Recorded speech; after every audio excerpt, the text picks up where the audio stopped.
dhawaan ayaa ahayd markuu madaxweynaha deegaanka Soomaaliya madaxweyne Mustafa Maxamed Cumar uu booqday qabalayga Fadayga oo hoos yimaada degmada Qabar Bayax ee gobolka Faafan haddaba qaar ka mid ah shacabka qabalayga Fadayga ayaa sheegay in ballanqaadkii madaxweynaha deegaanka Soomaaliya ilaa hadda uu soo gaarin oo ay ka mid ahaayeen adeegyada aasaasiga ah oo ay sheegeen inuu xilligaasi madaxweynuhu u ballanqaaday halkan aan fadhino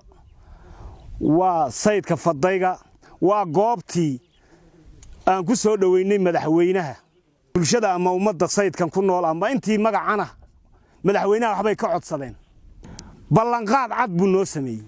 riigda jira hadda la soo diray 350 ceel mitir lagu sheegay la baray waa laga waayay biyihii laakiin hadda waxay sheegeen xiriiska biyihii mid 500 qodaya ay soo dirayaan oo eegayaan tiraasidiida ay bilaabayaan taas way fiican tahay inta ka hor wixii baahida biyaha xiriiska biyuhu il gaar u yeesho waan kala hadlaynaa dabagalkeedana maamulka iyo mas'uuliyiinta hadda jooga ayaan ka rabnaa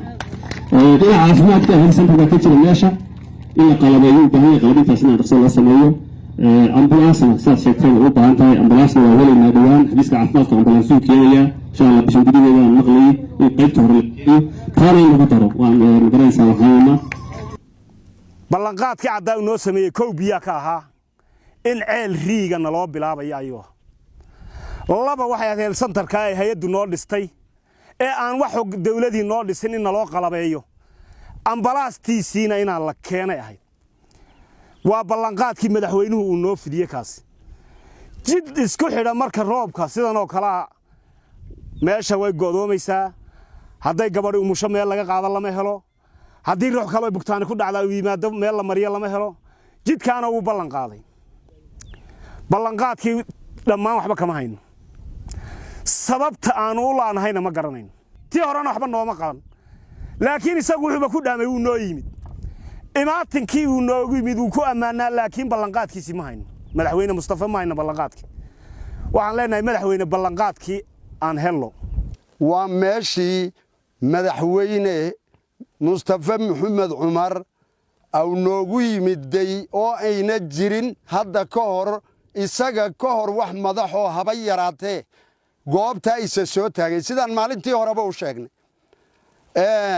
markay sidaa tahay baahi baan haysay riig baan naloo soo diray riigii horeyba waan u sheegnay bartamaha markuu marayo isagoon biyo gaadhin iyaa lagu jabiyay birtii meesha laga xastay iyo sidii ay tahay horey baan madaxweynaha ugu sheegnay adiga xafiisyadaada ka baadhi baan ku nidhi sidaa markay ahayd dabadeedna aan u cabannay nidhi madaxweynihii ama ninkii maamul ahaa ee meesha isa soo taagan ninkii koobaad baad ahayd cabasho wixii aan haynayna aan u sheegnay wuxuu noo qaaday ballanqaadyadii intaa ahayd ee istaba joogtay haba yaraatee durba malaha sanad bay cagacagaynaysaa wax haba yaraatee aan ka haynaa ma jirto Cabdiraxmaan Buux Home Cable TV jigjiga shirkadda dahabshiil waxay macaamiisheeda meel kastoo idaafaha caalamka ay ka joogaan ugu bushaaraynaysaa in iyaga oo jooga guryahooda amabase goobahooda shaqo ay heladooda iyo asxaabtooda lacagaha ugu diri karaan si fudud adiga oo isticmaalaya abka Talk Remit sidoo kale waxaa lacagaha lagu soo diro ku heli kartaa adeegga e-dahab